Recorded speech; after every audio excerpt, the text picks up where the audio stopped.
மன்னவா ஒரு கோயில் போய் இந்த மாளிகை எதற்காக?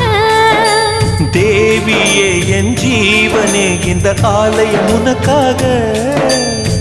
வானில் ஒரு புயல் மழை வந்தால் அழகே என்னை எங்கனம் காப்பாய். கண்ணே உன்னை என் கண்ணில் வைத்து இமைகள் எனும் கதவுகள் அடைப்பேன். சத்தியமாகுமா?